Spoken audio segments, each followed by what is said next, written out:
Excuse me.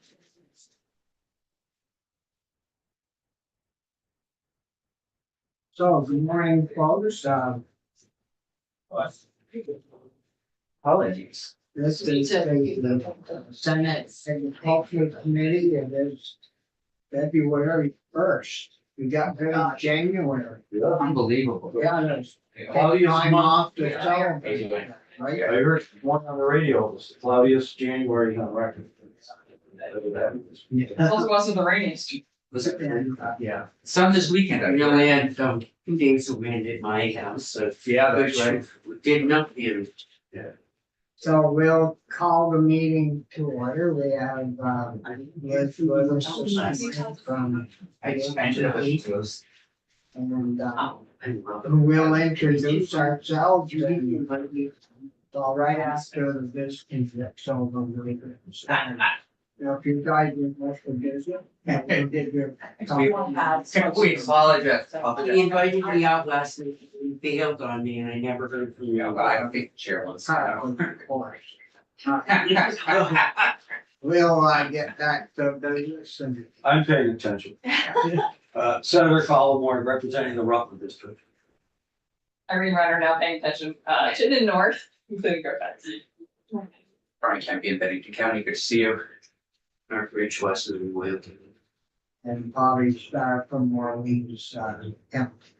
So we'd like to welcome you to the committee and, you could, give us a little overview of the liability program now. That's going and working out. We appreciate it. Certainly, yeah, really happy to be here. I'm Liz Gleason. I am the program director for the Farm and Forest Viability Program at BHCD. Thank you for having me. I also brought copies of our annual report, in case that's helpful for you to have around. After that. Some of this is included in the presentation and some of it isn't. So if you have any questions about stuff that's in the report that's not in my slides, just let me know. And I'm just gonna go ahead and share my screen. Sure this looks good. Yeah, we good. All right, well, yeah, I was here with Gus a couple weeks ago and he gave an overview of things going on at BHCD right now and talked about farmland access with Tracy Jack. Coming back today to get a little bit more into the details of farm and forest viability, which also includes the Rural Economic Development Initiative. And also just wanted to say that this past year was a big milestone for the program, 20 years old, exiting teenagehood and coming into being a really mature program. We hit over 1,000 businesses served since the inception of the program, and we work with a lot of people over multiple years. So it's a pretty high volume annually, and that doesn't include the 500 or 600 more that we worked with during COVID when we launched an emergency sort of rapid response program. So we were really happy to hit that 1,000 within March. And quite a few are continuously, they're working for them over the years until they get. Yeah, normally, yeah, we have folks can enroll for up to 2 years. Typically, it's up to 2 years to do either a really in-depth business plan or a really in-depth transfer plan. Often the transfer planning takes a little longer than 2 years. And people come back to us when their businesses change or shift. They need to pivot or grow or streamline. So we do work with people over multiple different engagements. And there's certainly been folks that I've worked with since, on and off since I started here 13 years ago. So I love to start with this sunny picture in the middle of winter.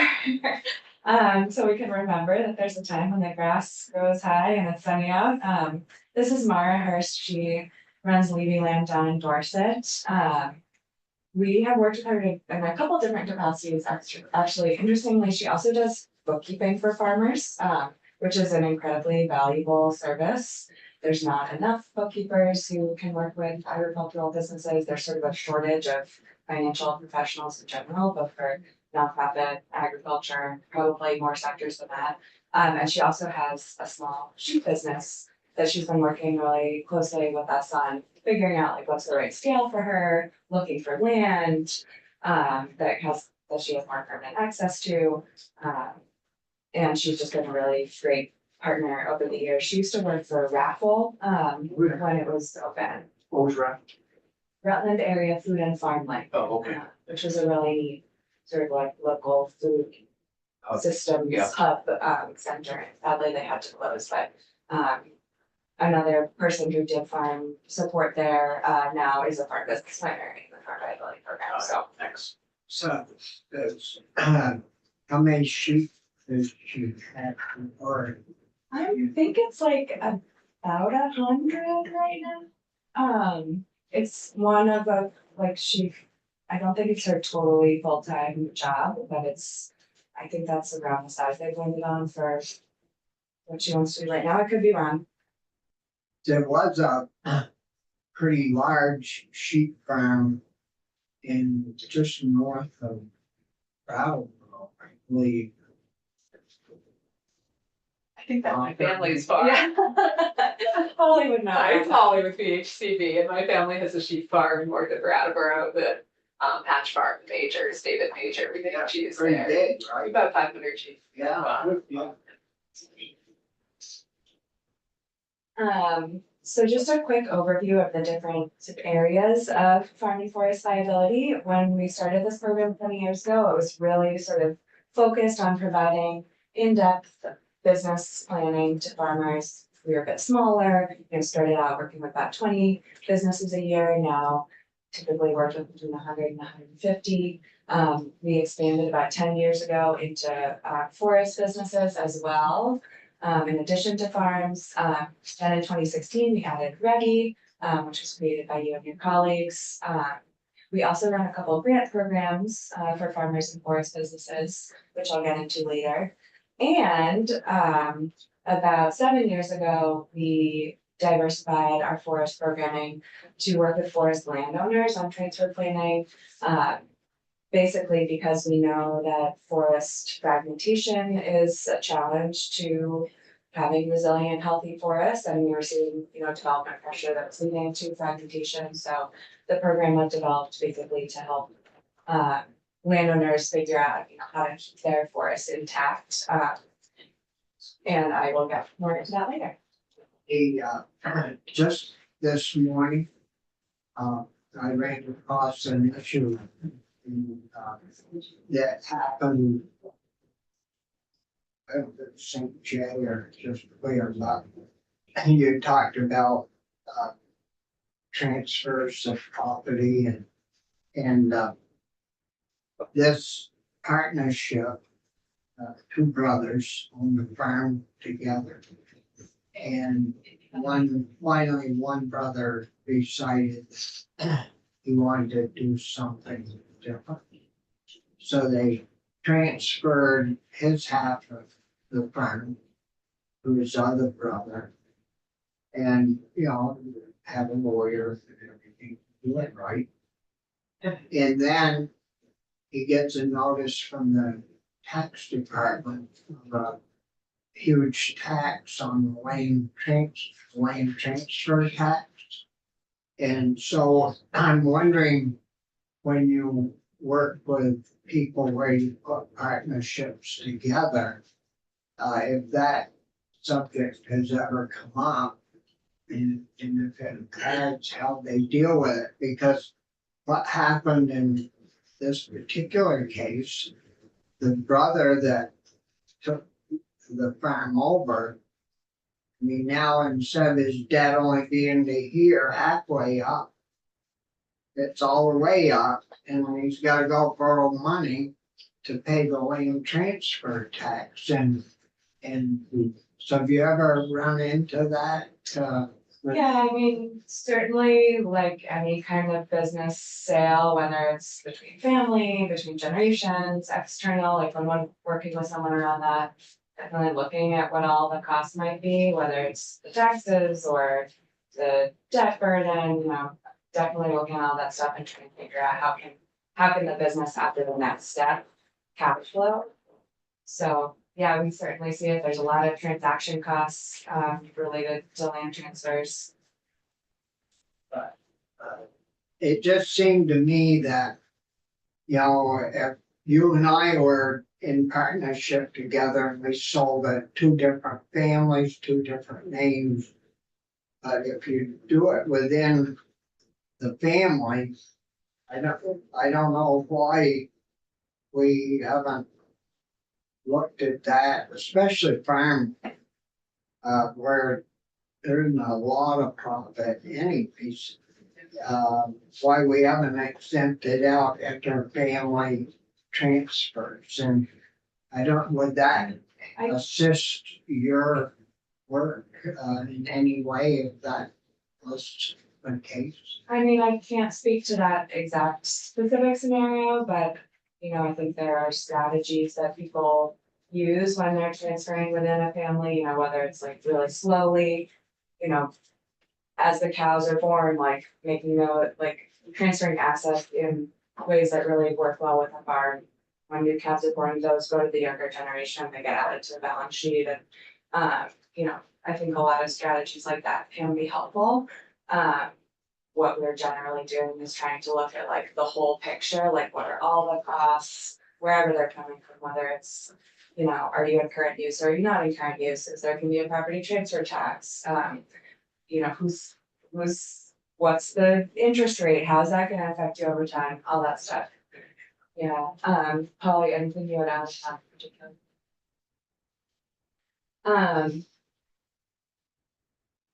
So I'll talk first just a little bit more about our farm and forest business planning program, which is how we started. This is the core of our program. In 2023, we worked with 95 businesses for really in-depth long-term planning, doing really detailed business plans, really detailed financial projections, doing transfer plans. We also were able to work with an additional, gosh, what's 220 minus 95? Whatever that difference is, an additional group of people on top of that, for more short-term work. So we know that this program is really successful. Enrolling in farm and forest viability can be really helpful. It's also quite in-depth, and folks have to want to be doing a lot of financial analysis. It's not what everyone needs at every moment for their business. So all the business planners that we fund also have the flexibility either with our funding or other funding to do other kinds of support to farmers at any time. And we also work with a lot of people sort of before they want to enroll in farm and forest viability to do some lighter touch work that prepares them better to do really in-depth business planning later. So just a little on economic impact. Those 95 businesses are employing about 300 people and generating over 36 million in sales. One of the main focuses of our program is improving business management skills. So we're happy that everybody who enrolled in our program and answered our evaluation questions this year thought that they really had improved those financial management skills as a result of the program. And some of the other info that we track, sorry, there's so some of the other info we track is access to capital. So those 95 people were able to secure over 5 million in loans and grants this past year. 73% of the clients increased their gross income, so total sales, 65% increased net income, profit to their business and family. And then 41% actually added jobs over prior to their engagement. And those, and do you know, are those part-time or full-time jobs? We count any kind of job, yeah. So if you want the exact numbers, I could get that for you, but that's just people who increase their total FTEs. Yep. Yeah, certainly a lot of part-time and seasonal work in this industry, as we all know. And what is a full-time equivalent to a farmer? It's usually not 40 hours a week. Yeah, it's always a tricky thing to ask a farmer. So the Farm and Forest Liability Program is a network structure. We contract with a bunch of different organizations who have farm and forest business planners on staff funded by this program. VHCB provides sort of a central hub. We do all the enrollment for the program. We match people with an advisor. So someone calls up my colleague Callie, who has a really deep business background. She ran Factory Farm for many years with their family. They call Callie. Callie assesses their needs, what are their strengths, what are their weaknesses, what do they need help with, and matches them with one of about 15 different advisors. Right now, the partners we're working with that are working on the program with are the Northeast Organic Farming Association, NOFA. UVM Extension has a team of farm business planners. Land for Good, which is a regional Northeast-wide organization focused on land transfer. The Intervale Center, based in Burlington, obviously, but their farm business planners work around the state, and they actually hired someone last year who's focused in southern Vermont. And then the Center for an Agricultural Economy, similar to Intervale, they're based up in Hardwick, obviously, but they work throughout the Northeast Kingdom and sometimes beyond as well. And over the past couple of years, we were lucky to grow the program in large part due to one-time pandemic era funding from the legislature, and that allowed us to partner with a lot more organizations that are doing really amazing work across the state supporting farmers, whether it's on land access, access to capital, market development, those kinds of things. So this past, in 2023, that included the Northeast Farmers of Color Land Trust, Vermont Land Trust, Sustainable Jobs Fund to work with sort of larger scale food businesses, Food Connects down in Brattleboro, which provides technical assistance around wholesale markets essentially, and then the Healthy Roots Collaborative. What, could you explain, the land for good? That, Sure. where they are? Yeah, they're a Northeast organization. They're in, I think all of the New England states and maybe a little bit beyond. Big. Yeah, they have a very large scope and a large charge, but it's a pretty small organization. They have about 1 or 2 field agents in every state. And specifically doing work on farmland transfer. So they have a business advisor, Mike Gia, who's worked with them for a long time. And Yeah. he's, I've happened to hear of them. yeah, they're great, and they also do a lot of, they do workshops, sometimes they host conferences, they put out a lot of like educational material that's available for farmers at any time, so really great organization. Love it.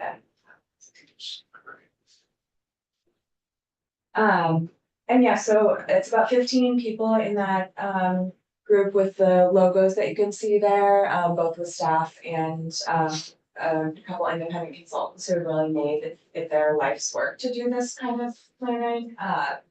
And most of those 15 people have run their own farm or forest business themselves or been part of many others. So we really have that management experience. So they bring that production and management experience mixed with the financial and technical. So that kind of skill set is really what. You must work with, the Vermont Land Trust. For sure. Because in transitioning, sometimes, development rights are mixed into the sale. Absolutely.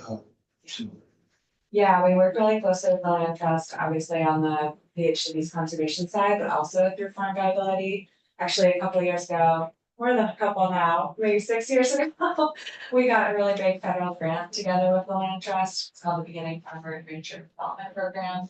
We're happy to get that, and that really allowed us it gave us all the capacity to work together more closely. And so when our business planners are doing land access deals or conservation deals, we've sort of built those relationships and built the strategy to be able to just work super closely together, and we find that it makes a big difference. Understood. So Liz, I noticed one of my constituents, Gagnon Lumber in Pittsburgh, and the text next to the picture says that he transitioned business to the next generation. Is that what happened overall? In other words, was it a son? Was it 2 sons? Was it another family member, do you know, of daughters? I'm actually not sure of the situation right at this moment. Okay. I think it might be a little bit evolving. So I can check in and get back to you, but we did work with him on looking at different options for transfer and Okay. trying to keep it within the family, yeah. Yeah, it's a well-known business around here. You don't need to get back. I'm just kind of curious whether it's happened yet. Yeah, I'm not sure if it has gone through. That is one of the dangers of putting transfer plans in our annual report is like, you can Yeah. have a plan. You can have a complete, fully fleshed out plan and something might happen and you need to start over. I don't know that that's what's happening with Ken, but. So obviously, the flood, the frost earlier in the year are big trends for us right now.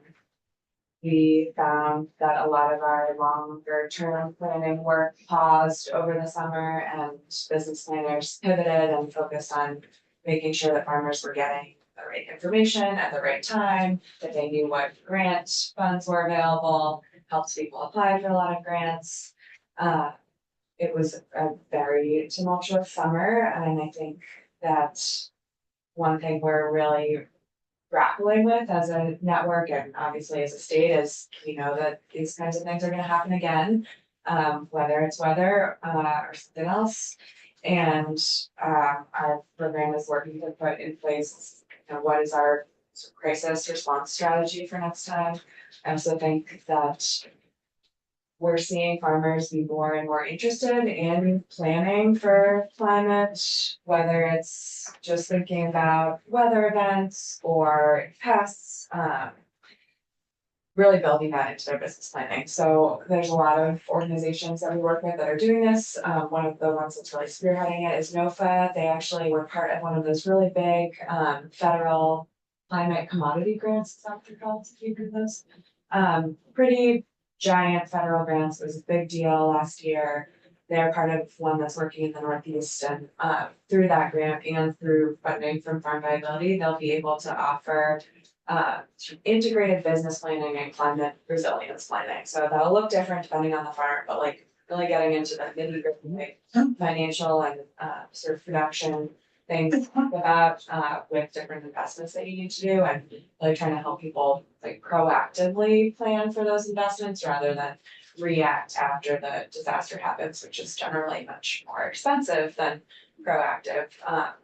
However, one of the challenges, as you all know, is profitability, and generally with inflation, post-pandemic, rising cost of land, like we are seeing the average farmer feel like their profitability is really tight. So having the wiggle room to make new investments, we'll be working with a lot of people on that. Helping people access grants is a really big part of that. NOFA did a survey last year as they were launching their new climate program, which they hired 3 people for, to figure out, you know, what is it that farmers need, and 75% of them said a priority was integrating business planning and climate. Higher ground. I don't know about that. I'm sure there's some people that are thinking about I that. mean, in the best farmlands, that river bottom land where, you know, really gets hammered. Yeah, No, I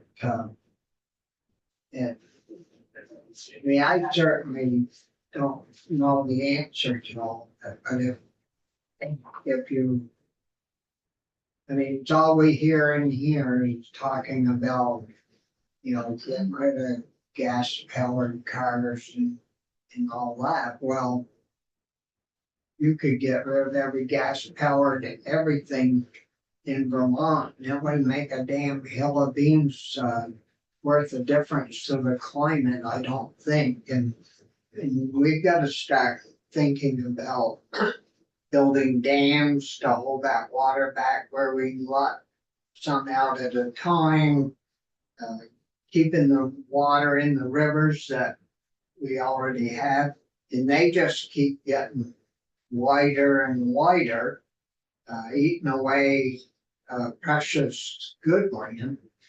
And I don't know, we don't hear much about all that here. We just hear about getting electric cars and electric tractors and all that stuff that, as Yeah, far as I'm concerned, I mean, how you gonna power a 500 or 600 horsepower, combine with electricity? I mean, they take a little small tractor, well, we had a demonstration, a little backhoe digger Mhm. that you could probably almost shovel with a round point shovel as fast as that you oh no, dig. yeah, And I mean, 6 hours it was out of power. yeah, Well, we can play with all that stuff, but I mean, we gotta do something about Main Street and Montpelier and Barry and State Street flooding every 10 years.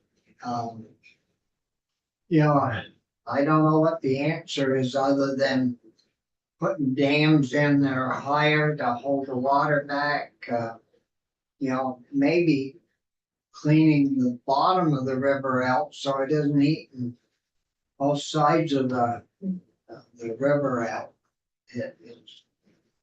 I don't know, our focus is messed Yeah. up to some. I mean, I do know that a lot of farmers we work with really both consider themselves extremely at risk due to climate change and very much part of the solution. Like, I think people are really interested and hungry for whether it's new technology, it might not be great yet, electric tractors have not been around for very long, I don't think there's many, I've only heard of like maybe one company. But, solar has been around for a while and we're still working to Yeah. develop that, we still have farmers that are, wanting to make those investments in solar, look at ways to really improve their efficiency. I think the thing that is interesting about farms in this time is a lot of their impacts are not quite as measurable as the, transition X number of people to electric cars, but they're so important. Obviously there are, carbon is measurable, where the technology for measuring carbon in soil is advancing. However, carbon is this one part of a really interconnected set of factors that make farms part of this. So I think I'm really excited about NOFA getting this big federal grant and seeing how that develops. I think I'm really excited that farmers really want to dig into that and integrate climate planning into their business planning.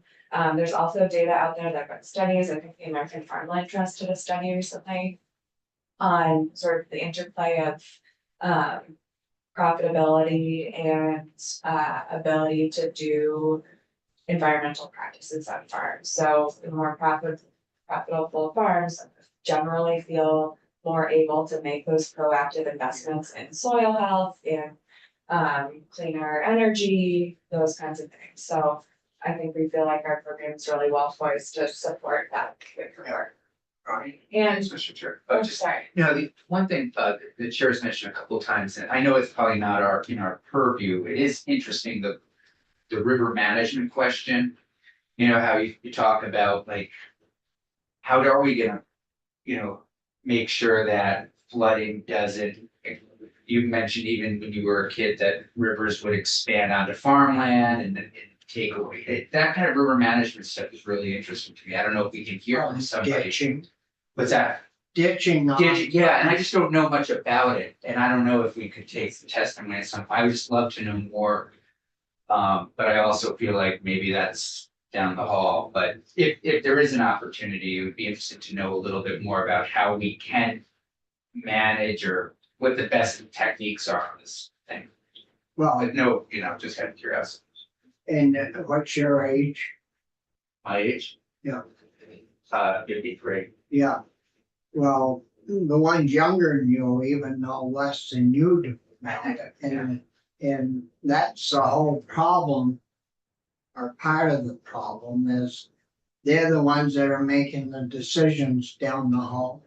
And I mean, instead of using some experience and from people that have been through all this, you know, we had a flood in 28 that I wasn't here then, but my dad was and his dad was, and I mean, I remember them telling the stories about it. And But even Irene, you know, when Irene hit Bennington, I know some people came in and did some river management stuff, but I've never really dug into like what's the right way, what's the wrong way. Yeah, so anyhow, I don't think farms really can be a part of a Yeah. multi-set of solutions. You know, we see a lot of people interested in doing more with buffers. The Intervale Center gets flooded more often than many farms, and their farmers have a lot of experience with this. There's small interventions that folks can do to make their land both less risky and like a better part of a connected floodplain. So because it sounds like in some of these situations, farmers are losing yeah. oh, a lot of land good luck. because of this, yeah, First, but right, right.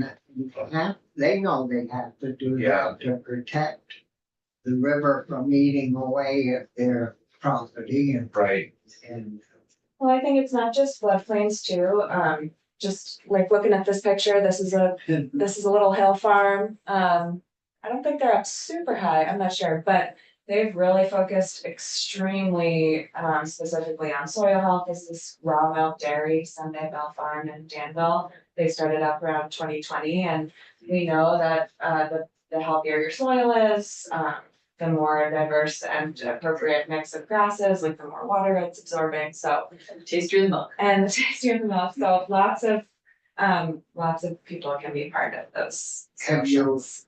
I mean, showing that picture is great. And I'm wondering if anybody has ever looked at, you know, we have no hill farms to speak of anymore. You know, I live in Troy, which is right on the Missisquoi. Up in Jay, there used to be, well, we pick up 2 loads of milk there every day in Jay, Vermont. And all hill farms. And there's not a hill farm left in Jay. And all those hill farms basically have grown up to trees. So we don't have nice green fields that the cows walk on to punch little holes in it in the ground. yeah, So when it rains, the water runs in those little holes and seeps into the ground. It's all we have is trees there. So of course the water all runs, yeah, most of it runs away and ends up in the Missisquoi and comes down and floods Troy. And so those little farms, you know, you don't hear anybody talking about the value that they gave us all by farming those. to And prevent flooding, well, it helped against Said- everything. yeah, it's interesting. Well, forests are a really important part of our flood mitigation too. They certainly do a lot to retain water. Loggers are working with ANR and FBR to make sure that their practices and their the roads they have to create don't lead to more runoff. Like there's lots of things that you could do on the ground when you're doing that work. We have amazing foresters in the state that are making sure forests are as well managed and as resilient as possible. So as the farm and forest viability program, I think they're both really important. Just want to talk for a little bit about land access and farmland transfer. I'm not going to spend a lot of time on this because Gus and Tracy spoke for this Right. to this for a while last time, but just wanted to really highlight that we do a lot of this work. About a third of the clients we work with any given year are at some point in considering some kind of transfer, whether that's like thinking really far ahead or working on it right now. 1 in 10 clients enroll to help them access land, so they're in that active like looking period. And last year, almost all the farmers we worked with on transfer planning, 94% reported that they felt like that work with the program was gonna help their business just continue to operate through the transfer. this is Hunchville Farm on the right with the flying peppers. Great example of young farmers that were able to take over a really established business, which is super tough because when a farm has been, grown up over time, has an existing market base, is in a place where, like Norwich, with very high land values, it can be very difficult for young farmers to take that over financially. Prior to buying, this is the old Killdeer farm, Liz and Jake Guest, prior to buying that farm, Valerie and Eli, ran a small farm called Shadow Creek, which I think was in the district. I think they leased from, I can't remember now, but anyway, they were doing a smaller business for a long time, wholesale kind of on the side of other jobs, building up their experience, their markets. And we worked with them to look for land. Then when they made this connection with the guests, helped work with both sides to facilitate that transfer over time. And they're doing great. They have a lot of like amazing community events there, really cool things going on at Hunchville Farm. You've all heard about Lisa McDougal before, just. So Lisa? That is Lisa. That's Oh, on the left, picture, yes, yeah, on the left. yes. She's a rock star, used this program about 10 years ago, along with conserving a farm in Chatsbury. And just a really awesome success story of someone comparing their amazing skill set. She's a great employer, and using a bunch of programs that exist in Vermont to help her. It's farmland in southern Vermont, must be pretty pricey.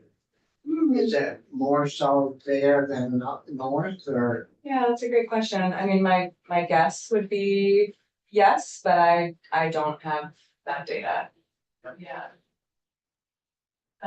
Probably depends a little bit on the town too. Yeah, certainly in Norwich is, High?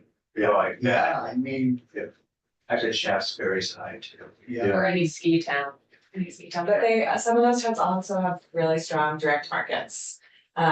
Really like very well attended farmers markets and things like that. So that's kind of the other side of that. Another great example, this is an the transfer within a family from Bob there to his daughter Jenna. They worked for many years on this transfer, moving over management. It had been a dairy a long time ago. Bob and his wife transitioned to Maple, and just a great example of kids wanting to take on the business and make it their own. I'm going to talk just briefly about our forest program. So we both do forest business planning with different kinds of forest products businesses and work with forest landowners to figure out what their options might be besides breaking things up into lots of parcels.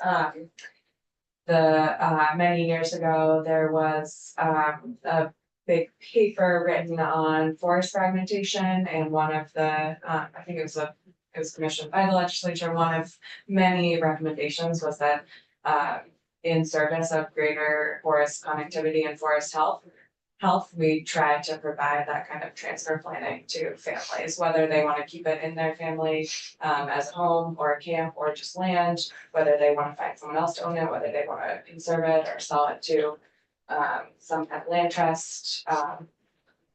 So we've been doing that for a while and just last year hired my coworker Mark, who's focusing on that and really able to grow it this past year. So I'm excited about that. For our forest business work with all different kinds, Maple obviously kind of straddles the line between farm and forest, but that makes up a big portion of our forest-based businesses. Woodworking, logging, mills, other kinds. It's pretty diverse group of businesses. we had the loggers, we had a joint meeting for the health center. And the loggers said that they were down to 102 days of actual working because they didn't want to go in the summer when we had all that rain and cut the woods up. Yeah. And then we had light frost in the winter, so they said it's been really rough. Yeah, the past several years really been Yeah. extremely challenging. They went from working roughly 150 60 odd days to working 102 days. Yeah, that's hard on our woods when they can't get in there and do their thing. And, yeah, it's not, hasn't been good. It's a pretty dramatic shift that we're seeing over the last They couple said years. those, and few years back, we did skidder bridges and platform things where they could take their heavy equipment, lay it down, sit on that. But they said that once they use one of those pads, 3 times, I think they testified to, Yeah, that they're trash. Yeah. So then they have to lug them out of the woods and load them on a vehicle. Yeah. Truck them to a facility that will labor them. And of course, that takes more fuel and, it just complicates the whole thing. for sure, yeah. It takes time to do that really good management, and now that their days in the woods are really limited, it's really squeezing those businesses. I've been part of the Forest Future project that Commissioner Fitzko is leading. So I'm excited about that. I think seems like there's a lot of interest in the forest community and sort of figuring out how to adapt to those conditions. And yeah, I think it's a positive process. And that's a question, sorry. Sure. It says 14% logging, but it sure looks like it's more like 24%. Can you just help me understand the size of that bar on that prior? Like logging was Yeah. bigger than sawmill, and it also is Yeah. intuitive to me that if you're Look gonna at that. log a quarter Covered of the the, first.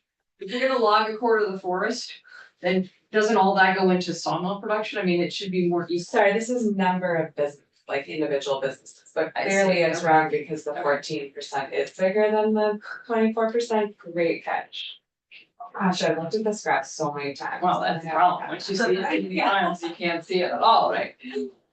But yeah, Lovely this is- graph. This is individual businesses in. our Okay, so there's like program 100 last loggers, year. but there's 50 sawmills. Okay, Well, it's got it. quite not that many.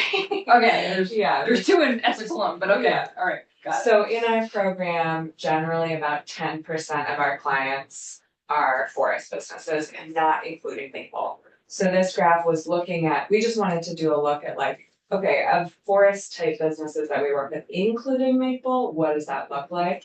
But generally it's between 8 and 12 businesses a year that are buying non-maple forest products in our program, so it's a smaller. This is not indicative of the Industry. sector Okay. by any time, yeah, Thanks. yeah, and it's mathematically incorrect. Thanks for that question. No problem. So we also have been running a couple grant programs for many years. One of them we call implementation grants, and the sole purpose of those is to help folks who have just completed a business plan with our program actually do a capital project that's linked to that planning, so our business plans all end with an implementation plan that prioritizes certain capital investments and management changes, and then when funding is available, they can apply to us for up to $10,000. So we try to keep it an easy grant application to pick a project that will help them advance that plan. So Tejan Mahoro, he runs Mama's Farm in Williston. He had been operating on so you can't really see, I was gonna ask you, what is he doing exactly? so this is That's a- fencing, yeah, he runs a poultry business. He had been operating at Pine Island Community Farm for many years, just bought his own farm with the help of VLT in Williston. And he's growing his business. He raises chickens, maybe some other birds as well, I'm not sure, and has his own processing facility. Got a grant from us to help with that build out. Yep. The goat project down in Bennington, working with Becca, what's it called? I think it's Nouse, on business planning, She does a couple different products, I think mostly soap, but it's a small business. She does other things as well. A lot of farms we work with, come into our program, either doing something part-time, and wanting to grow it into a full-time business, or, often with families, there's a partnership where one person is off farm and wanting to grow the business enough to come in, so, working with Becca on that, and, she is feeling really happy with how that went. She worked with Sarah Donegan from the Intervale Center, who also runs a small business. She used to have goats, so it's a nice connection to be able to do that. And yeah, I was gonna mention it earlier when you showed the sheep. But last year, we did a little pilot program on virtual fencing. Yes. And we had a report earlier this year on how that went. Yeah. And it worked well. But the batteries were Yes. not big enough to go the entire summer. I heard about the battery issue, and it sounds like it was actually a manufacturing issue, and the manufacturer over in like Denmark or wherever it is fixing it. Yeah. So with the next generation of collars, they're not, hopefully they won't have that problem, and hopefully there won't be another one, but I was at the annual Veg and Berry conference on Tuesday and talked to Oh, Kimberly Hagan, who's the consultant who's been working with Dan Smith on that project, and she's feeling really positive about working with the manufacturer of the collars and really positive about the next step. It sounds like they've got some great farms so to that would help try out. the goat people and the beef people and the sheep. Yeah, hopefully, I mean, early days, and certainly adopting new technology takes time, and figuring it out and figuring out prediction and stuff will take time, but I've heard a lot of positive things so far. I'm trying to remember whether they're got into the power lines yet or the ski areas. I think they are working on getting that lined up, but they haven't done the So it's actual just farms management right now. yet. Yeah, Not one, You did, yeah? I think one project. they have someone lined up for Magic Mountain, I know that, but I don't know if they did that last year or if this summer will be their first. Because that was gonna also help prevent spraying herbicides and pesticides, right? Yeah. Let them just mulch or chew around. Yeah, my understanding is that power lines will be a little trickier, just because of the remoteness, and They're predators. working in Washington. Yeah, but Right. they're working on it, working on the ski hills, yeah, be interested to see how that goes along. Yeah. Just in the interest of time, I'm gonna, move a little more quickly and just say, we've got a lot of livestock producers that we're working with right now, interestingly. So another one, Adams Turkey Farm in Westford. They've been doing this for about, 20 or 30 years. Grew their business up.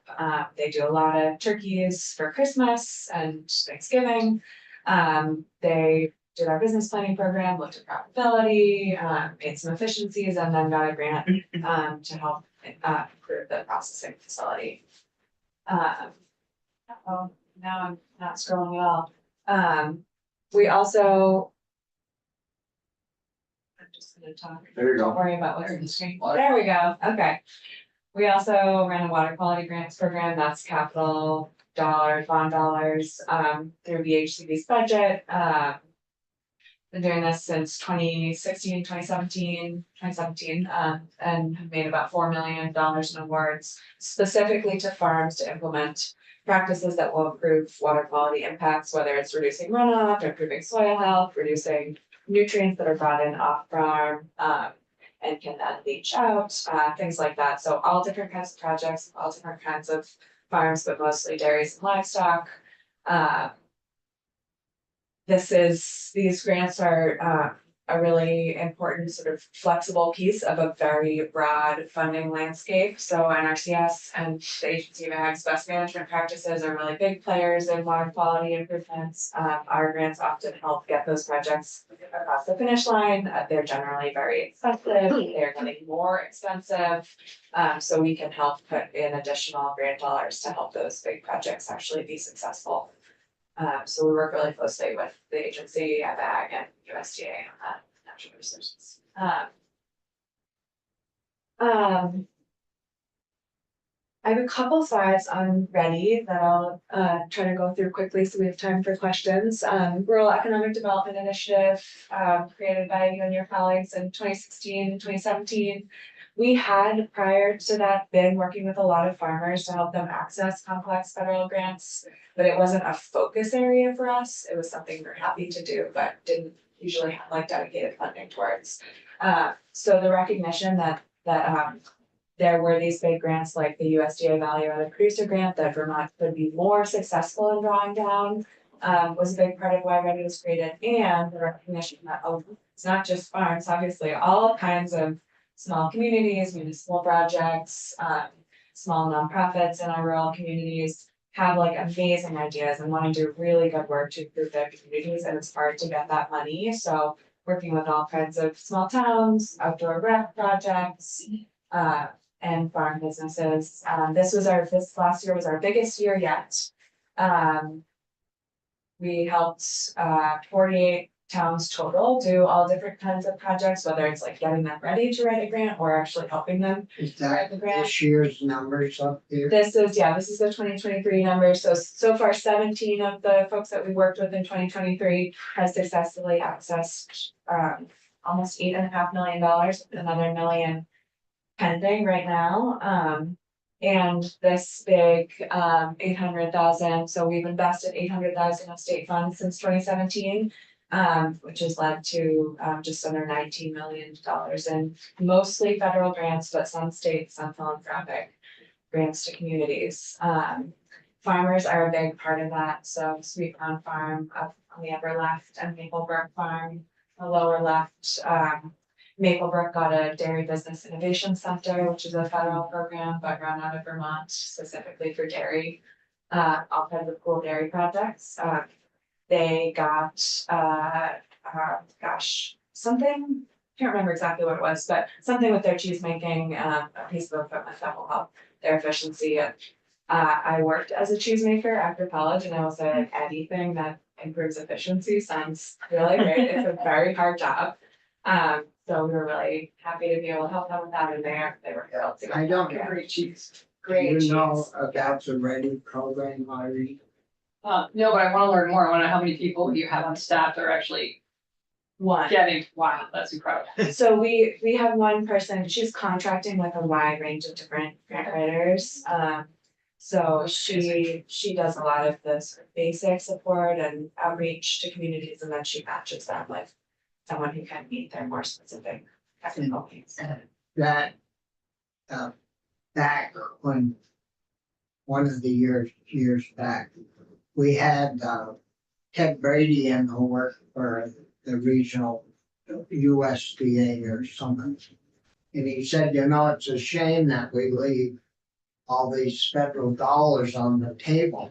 And so, you know, the gears started turning and so I was talking with Gus one day and said, you know, we're leaving all this money on the table. What do you think we should get after that? And so that's where this thing came out of the Ag Committee. Yeah, well, you were on that, weren't you, Brian? Yep. And so we put that together and Gus ran with it and you know, the first year it did well, but I think they're gaining ground, and you do nonprofits too, right? Yeah, nonprofits, towns, municipal Under government. 5,000 farms. people, I think, yeah, that live in the community, so you're out like. Well, Too bad. for Essex, but you know, I sort But you guys have Yeah. got plenty of money that need, so. of start on me, Westford I don't still know doesn't have cell about service. Westford, you do Westford, I do, yeah, you're plenty. they're of- tiny. They need lots of. Sure, any of those small communities, and it's money that's gonna get shipped back to Washington anyways. Right. And so, you know, we have a use for it. And that, during that time, the ag agency wanted to get this pretty bad. And, I mean, it was never bad for me because I knew where it should sit from previous experiences. And now it's gone well. Gus should be, and his crew should be congratulated for. Yeah, Good leverage. yeah, you made your boss look good. Well, yeah, we love Ready. It's a really feel-good program. Grants are hard to get. It's a lot of volunteer groups that don't have the time. It's a lot of municipal staff who are overwhelmed with other responsibilities. We've been really engaged in flood recovery work through Ready, and it's just a real network of people and organizations that are gonna help with that. And we've been talking with partners, looking at ways we could expand Ready. Definitely interested in continuing to grow support there. But yeah, with additional funding from the legislature, we've also been accessing some other funds for Ready. We're working with Agency of Administration on their new MTAP program, which is Municipal Technical Assistance Program, I think. We also got some USDA community facilities money to help grow this. So together with state support plus those other things, we really taking it from when I first started, I was doing Ready as like 5% of my job, and now we have a full-time person doing it with a bunch of consultants and programs. And really excited. The Jenny in Albany, which is on the left, was one of the first projects we did, rehabbing this old building. It took a long time to come to fruition since these old buildings are tricky and involve a lot of community support and historic preservation support. And they opened a couple years ago. They make a great burger if you're ever in the area. So we really love having branched out a little bit from the ag towards working to this community over too. And we're only, well, now we're a month ahead, but you have almost a half a year left and you're up to 8.4 plus $1 million pending. So, you may hit 10, 11 million this year. I hope so. Do you get a percentage? You should have taken that job from Gus on a percentage. Oh, gosh. It would entice you to work. That's right. Oh, man. Negotiate for it. I'm sure that violates some policy. Yeah. Senator, the reward in the nonprofit and government world for doing well is you get more work to do. Yeah. Yeah. It's not the corporate world where you get a bonus. You right. just get people like you coming to me saying, how about trying to do this next thing? We haven't failed yet though, Gus. Not yet, no. Been I don't intend to. a long ride. It's been a long ride, and a good one. I do want to just say, just to connect the dots to your other committee, when you increased our base funding 2 years ago, we have doubled the amount of support that the liability program gets annually from about $1 million to $2 million. So just to connect those dots for you, the investment, this has been all of the work that Liz is presenting, including Ready, has been just a great success for rural communities and for rural businesses and for farm and food businesses. So in increasing our base, we've been able to increase support we give to Liz and her team. Ella did a great job previously sewing together, but she was spending probably 2/3 of her time just trying to raise money. So as you raised our base, we've been able to invest more here. And you may have already covered it, but I think there's also a connection between the support you've given WeLive, because the business planning has made it possible. Many WeLive recipients have gone through business planning and really gets them ready to compete for WeLive grants as well. So it all kind of fits. Yeah. Well, you got a pretty good audience in here. 2 of us are on appropriations, so that helps when that discussion comes along in the other. If you can show where you spend 800,000, you get 18 million back into the rural economy. It's kind of a no-brainer.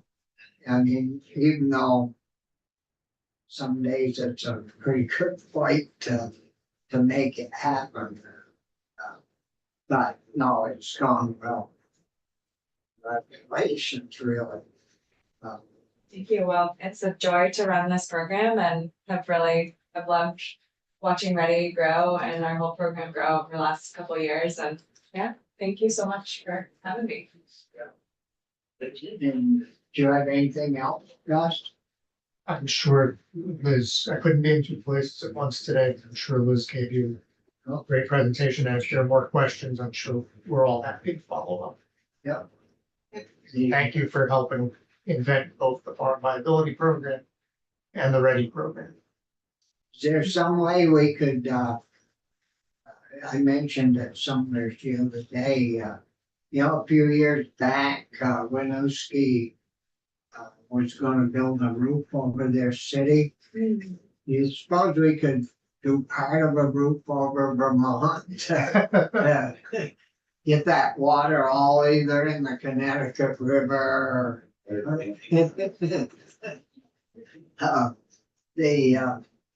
No, we had a good discussion earlier in regards to flooding issues and how serious that is to our ag community, well, all communities really. And, ag will somehow bounce back.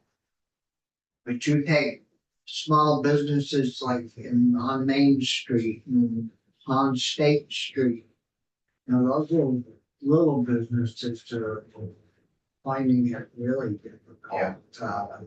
It's, you drive up through and it doesn't look good. It's not advertising it. And we really have got to deal with that somehow. And don't hear, it seems like we hear of all these sort of different ideas that I talked about earlier and probably will get in trouble. But if you keep doing the same old, you're gonna get that same old results. And seems as though they'd wake up to the fact that we gotta shift gears here. We've been in low gear long enough and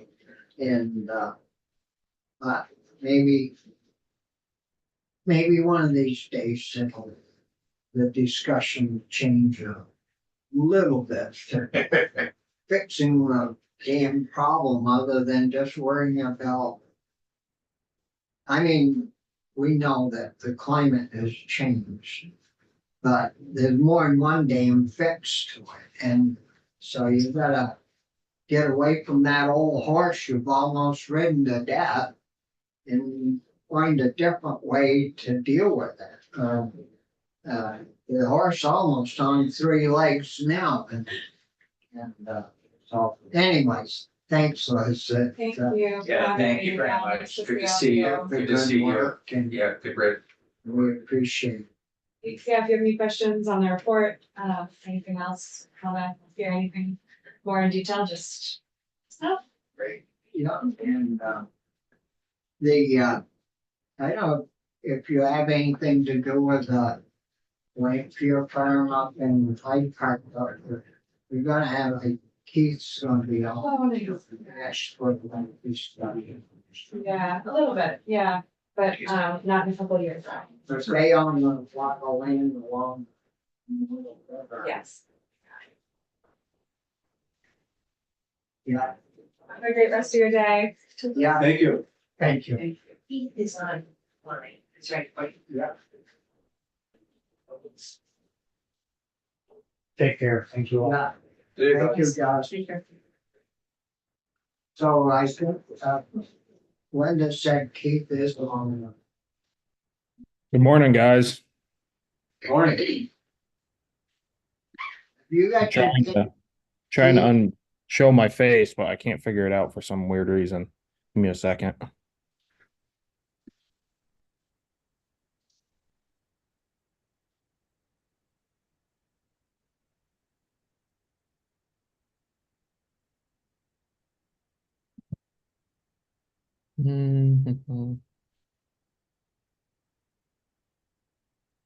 I guess I can go ahead and skip that. I don't know why it won't let me show my face. I think I clicked out of something on accident. My apologies.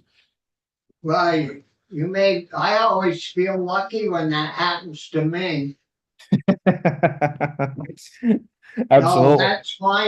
that's fine, Keith. Can you see us? Yes, I can. Yeah, well, you know, go ahead and, I don't know if I've met you, but I've certainly met your grandfather many times. Well, God bless your soul. Number one. Great guy. Yeah, I learned a lot from my grandfather. I also learned quite a bit from my old man as well. My brother and I are taking, running and I wouldn't say running, but, we've taken over the farm, as far as management, but my mother is still 100% owner of the LLC. It's, Yeah. my dad passed away back in this, August of 2021. The week after he passed away, I went back to school where I got my degree in dairy management and production from Cobleskill. And when I came home, we ended up hitting the ground running with management between my brother and I. So, yeah, my dad, he was diagnosed with MS in 2009, and he passed away from MS, of course, in 2021. So, That both was a very young. pretty sad, issue, I know.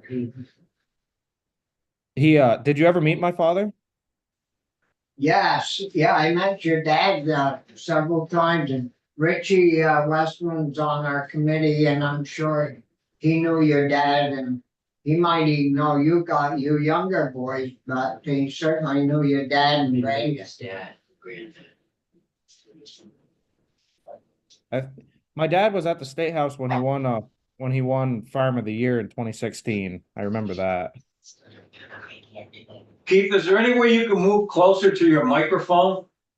Yes. Yeah, we can't hear you all that well. Can you hear me now? A little better. Okay. My dad was at the State House in 2016 when he received his award for Farm of the Year. Yeah. Yep. And of course, I was still in high school then, so I think I had a baseball game, but I think it was just my mother and my father that went. I can't remember if my brother went either, so. Yeah, your granddad used to talk about your baseball games and stuff. Okay. Yeah, they pretty proud of you guys. Oh, he definitely was one heck of a teacher, that's for sure. He between my father and him, they were both very, very well known in the dairy industry and had a lot to offer, that's for sure. But I kind of did a little introduction of myself. So again, my name's Keith Lanfear. I'm 23 years old. I'm managing right now the farm name is Lanfear Farm, Kirk and Katrina Lanfear LLC, and soon to be Lanfear Brothers Dairy. My brother and I have been managing the farm, of course, ever since my old man passed away. My mom is still in full ownership. Right now, she doesn't really care for being in that position because, as you all know, there's a lot of stress involved, and my mom would rather see the farm being the stress we put on my brother and I instead of her being King Tut. That's just the way that she's always been. And recently, I got approached by VDPA on being a part of their association. So I'm glad to say I'm a part of VDPA as well. And again, I'd like to thank you guys for giving me the time frame, fitting into your time frame of your busy schedule. I know we're all busy this time of the year, even when we're not supposed to be busy. But again, I'd like to thank you. And this year, as well as you guys know, it was a challenge and a half to attempting to grow crops in this section of the state. We farm mainly all on the Lamoille River, and that's where we actually lost right around 120 to 140 acres of corn silage, where we did end up taking the crop. We thought about after the flood, if it would ever dry out, to try to do a parent crop such as sorghum Sudan grass, but it never dried out for us, and we never got the capability of doing so. So it was better that it was late enough in the year where we didn't want to take a 4 ton to the acre crop. If that, I don't even know if it was 4 ton to the acre. I want to say like maybe 2, and try to get a 0.5 ton to the acre crop. So we took a chance, and we decided to take that crop this year. We put it in a separate pile where actually we're kind of surprised it didn't come back with a lot of mycotoxins. So we're very fortunate, but we ended up losing as well as around like 40 acres of alfalfa on the river as well. But the increased amount of rainfall really gave us a hard time trying to do anything this year, whether that was applicating manure, just simply getting in and out of the fields, and just doing our day-to-days where you had to change a couple t-shirts once in a while, once or twice a day, just working simply on the farm. It was tough. Therefore, especially as of this year, we are attempting to almost double our herd size. So right now we're an MFO. We're soon to be an LFO. We also ship milk to DFA. And of course, as you guys know, they're needing milk as soon as 2025, that back end of 2024. We're definitely up for the challenge. My brother and I were very capable, I believe. And what we're doing is trying to get the most bang for our buck as far as cropping, because our area, in our neck of the woods, we don't have as many open fields. We're very fortunate to farm on the river as well. But at the same time, we don't have the 40, 50, 60 acre fields like what Addison County or Franklin County are able to adjourn with. We have to we don't travel nearly as far as what normal farms do, but we also are trying to be more efficient with our crop acres as far as we can. And the last couple of years, with the amount of rainfall and the timing of harvest, it's been very tough for us. Yeah, For Keith, are you utilizing the land east of Hardwick toward Wilcott, or is yours all south of toward the west? West. So we're from Hardwick. If you're in the center of Hardwick, we're mainly west. So we go as far as Morrisville, and we go as far as north as North Hyde Park. Yeah. So it's all not bad then, not that far away. Right. The farthest that we go, this was our last year. This last year was our farthest we've ever gone. It was just to the other side of the town of Morrisville, which is right around 4 miles for us. That's So great. we're very fortunate, but we're also in a place where development is very high. We had probably right around 60-ish acres slowly getting taken away from us due to development. Prime farm ground, right just south of Morrisville, and we're just trying to. We're always in great practice with the state of Vermont. We double crop. We're gonna try to double crop this year. We cover crop. We do all the practices that NRCS needs us, pretty much has us to do, and we're always trying to adapt to the times as well. But as far as the technology that we're using, over the course of the next 5 to 10 years, farmers are becoming more and more efficient with how do I put it? The ways that of course, everyone's always done tillage and always I've done no-till. 10 years ago, nobody really would have thought that we've done that. You would have been a crazy man if you attempted to do no-till. We've been no-tilling for the past 8 to 9 years now. We're constantly just trying to advance ourselves in the newest technology or the newest practices as far as what the state and what we feel comfortable in doing as well. But we're always open to trying new things. As far as like the technology for seed advancements, we are noticing that, especially in the last couple of years, if we weren't able to have the utilization of pesticides or where we need to be using them, we would have to cover almost double the type of ground that we would have to do due to lack of yield, lack of Less than probably. Thanks. So Keith, can I ask you to just repeat that? Without being able to use pesticide, you said what? without using pesticides as far as on our seeds and in general, it would, of course, it would be pretty much a non-GMO. It would be a non-GMO crop, and in our belief that we would have to be able to for the amount of ground that we use, we would have to almost double our production or double the amount of acres within that production. Yep. Thank you. And where would you find those acres? Absolutely. They don't make it every day. No. That would also double our travel time, in my belief. And again, it would limit us to what we will be able to do as far as how many cows we'll be able to milk in 10 years.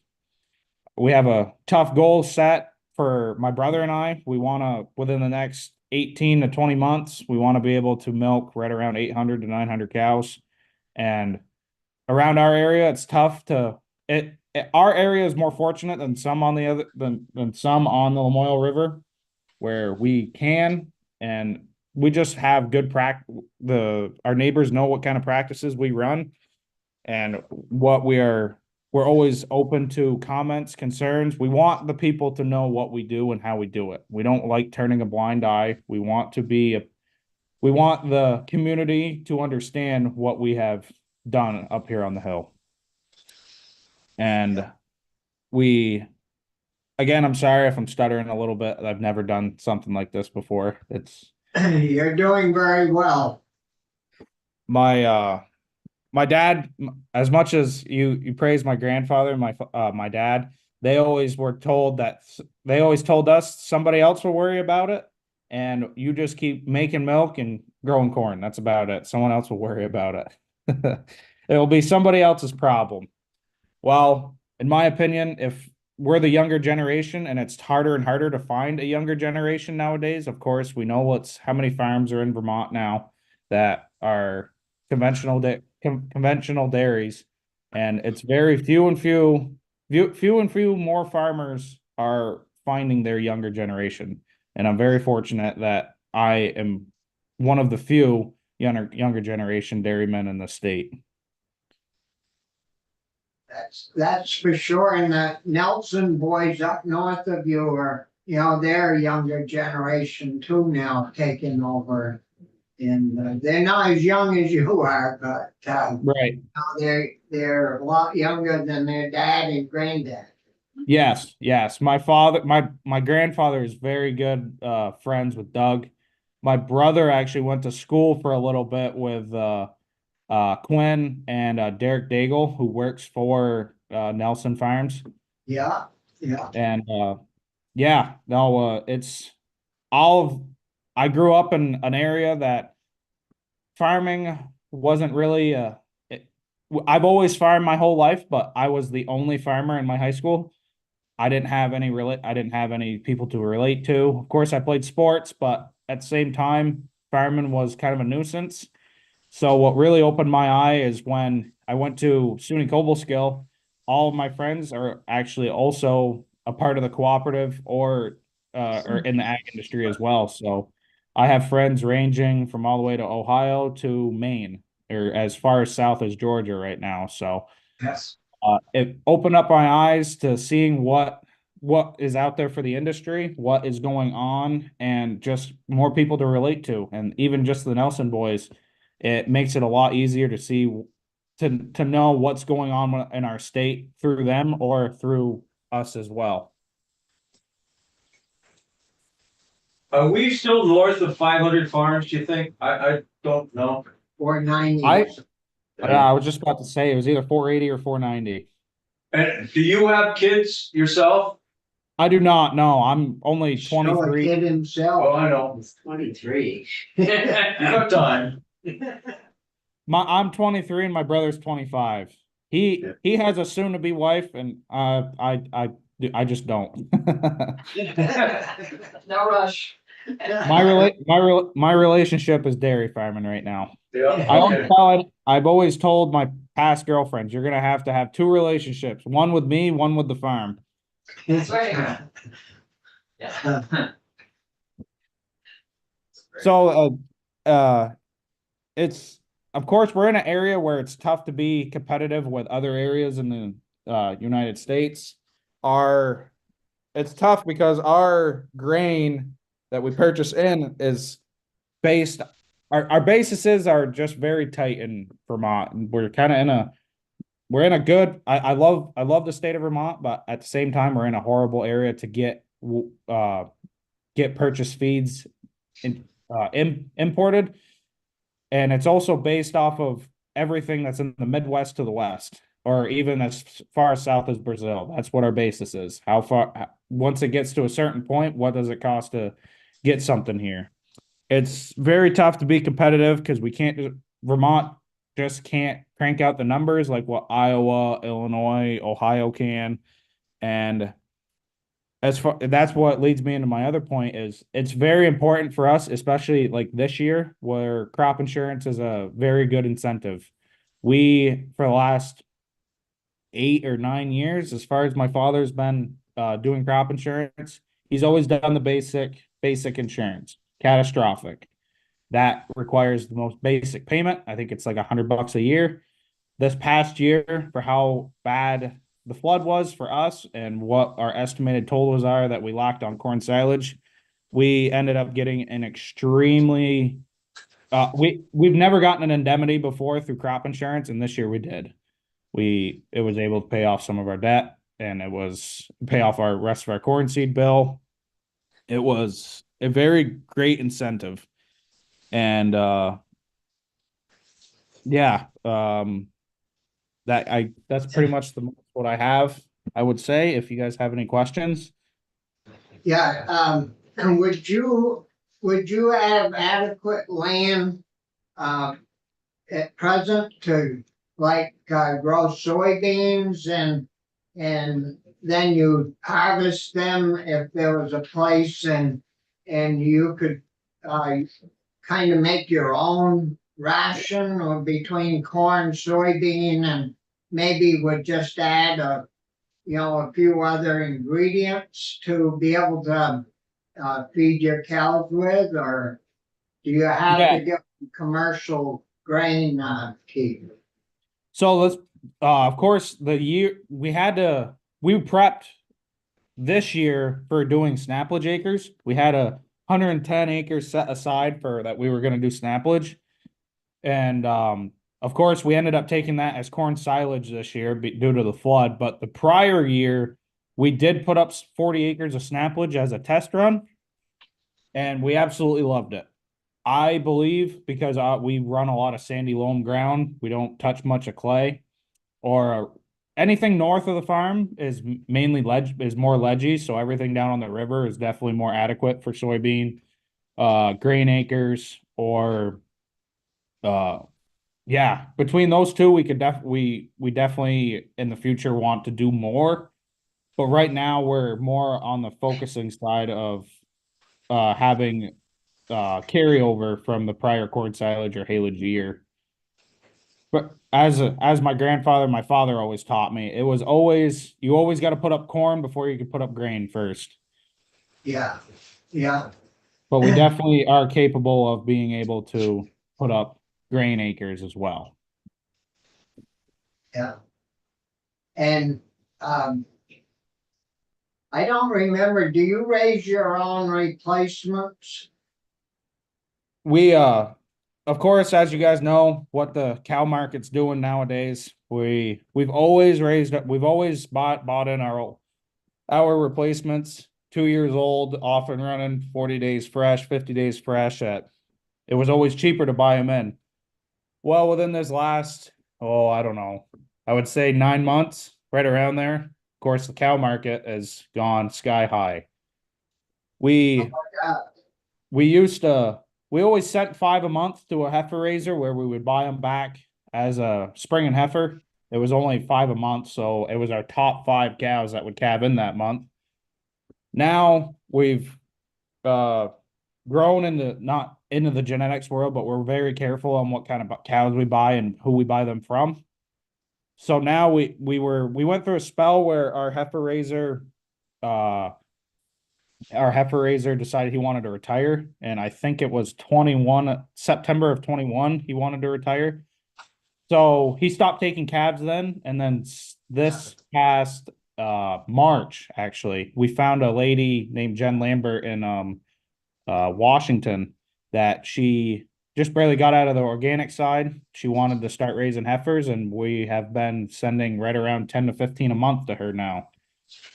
And we bought in her young stock. So she sold off the milkers to a different farm. We bought the young stock, and as they come 7 months carried calf, she brings them up to us and we write her a check. So we've now gone to staying away from buying in our replacements due to it costs $3,000 to buy in a 2-year-old heifer now, to sending more of our prepping that this is going to be probably the new norm for the next 2.5, 3 years, just because there's no replacements out there, that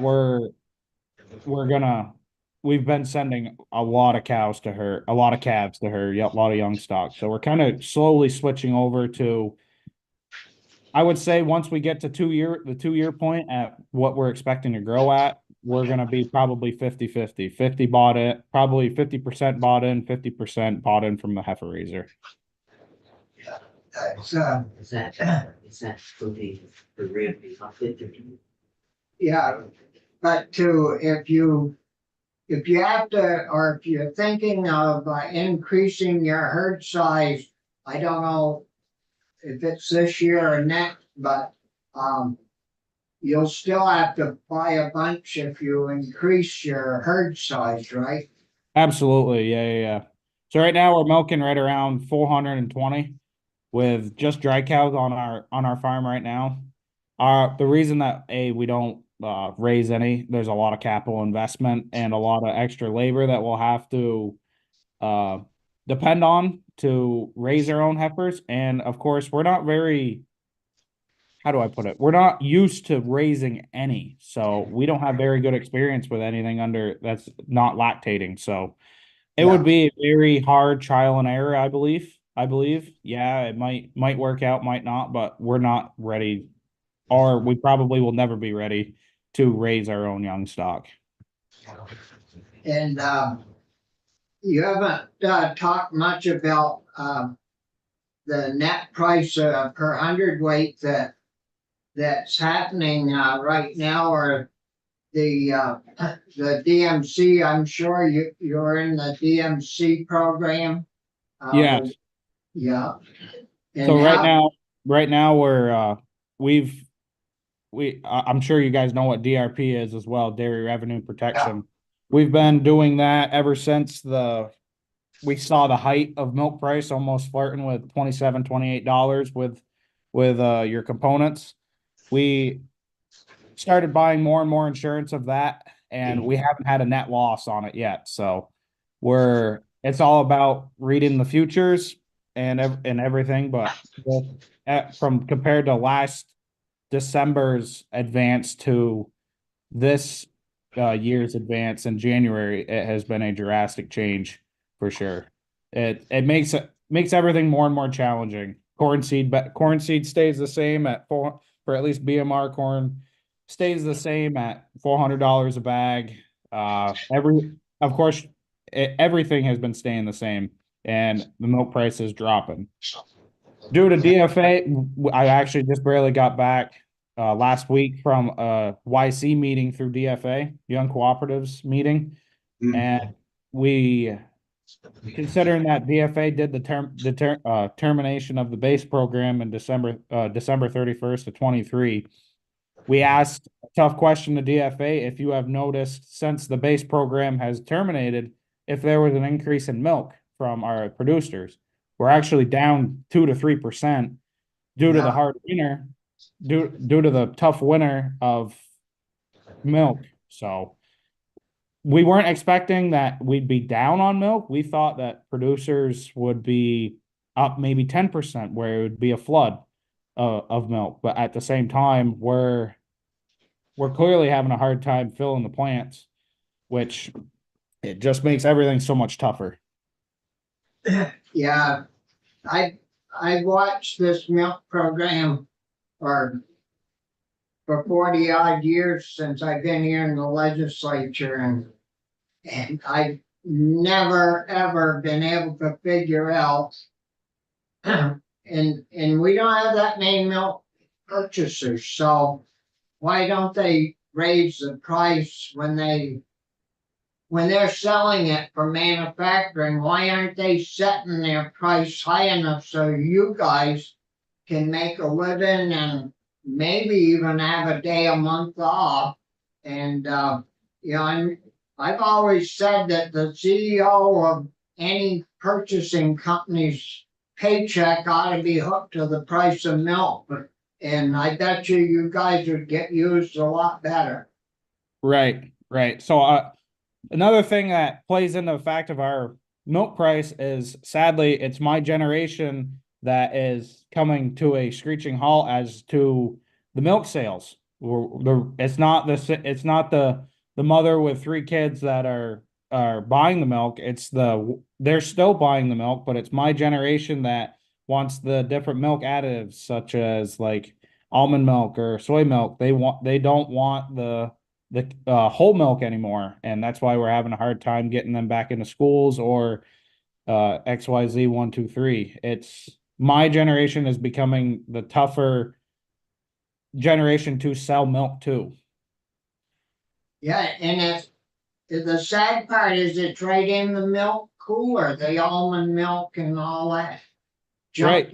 Is right in the cooler, and I don't know if it was the health department or who that just last week or the week before said that nutrition value of that stuff was much lower than milk, real milk, but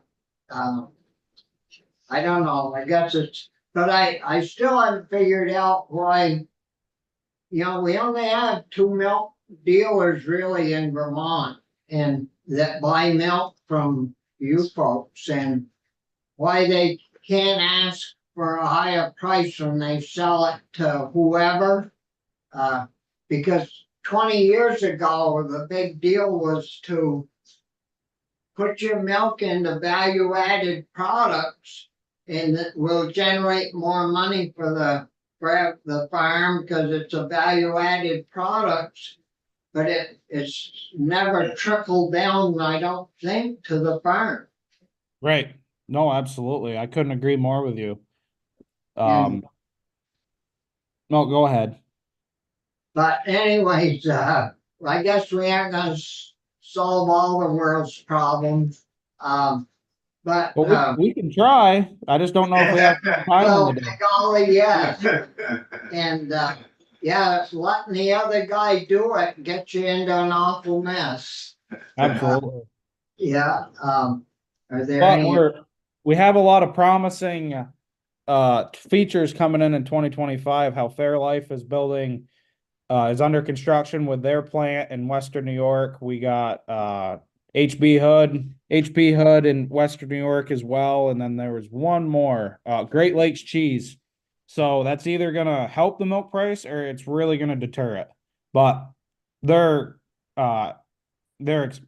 plants all together, there's 2 more. I can't remember the name of them, but all together between those plant capacities, it's supposed to take an extra 12 million pounds per day. Ooh, that's a lot of white stuff. Right. Yeah. So the majority of our milk goes to we're DFA producer, but our milk goes to Cabot. We do, of course, it's the DFA Cabot swap where it makes it more eco-friendly instead of a Cabot farm that's down in the bay of St. Albans, trucking all the way to Cabot, and our milk goes all the way to St. Albans. It goes to Cabot, so your milk goes to Cabot? Yes, but we're a DFA producer. Yeah. Huh. So DFA is selling milk to Agrimark. Yep, and DFA is DFA's buying milk from Agrimark at the same time too. To keep the hauling down, is that the purpose? It's supposed to be, but it ticks off a farmer a little bit because our trucking is the same regardless if it goes to Franklin, Mass, or if it goes to Cabot, Vermont. So we're only 20 miles from Cabot. We're 200 plus miles from Franklin, and we still get charged the same. Yeah, I know, my buddy, where I live is, Red Shaplet. Yep. He hauls his own milk for some reason and maybe that's part of the reason. Oh, it definitely is. We've penciled it out. That's half the reason that we're going to be going through an expansion, because we're shipping. What DFA wants us to do is to, anytime a truck stops, they want to take a full load of milk. They don't want to have 6 or 7 farms per one trailer. They want one farm, one trailer. So in order to do that, we have to be right around the 750, 800 cow mark to be able to make it economically friendly and for us to make sense to ship our truck our own milk. It would definitely save our bottom line for sure. But it just because of the way DFA is going is you either have to have plans to get bigger, or these, I hate to say it, but in 10 years, a farm like that stays at my size will be considered the small farm. Yeah. And probably if you hauled your own, they'd make you go to Massachusetts with it. Oh, absolutely. I'm expecting it. I mean, I can see the writing on the wall there. Absolutely. Well, any other questions? No, thanks. Well, Keith, it was good having this time with you. We've got another crew here waiting.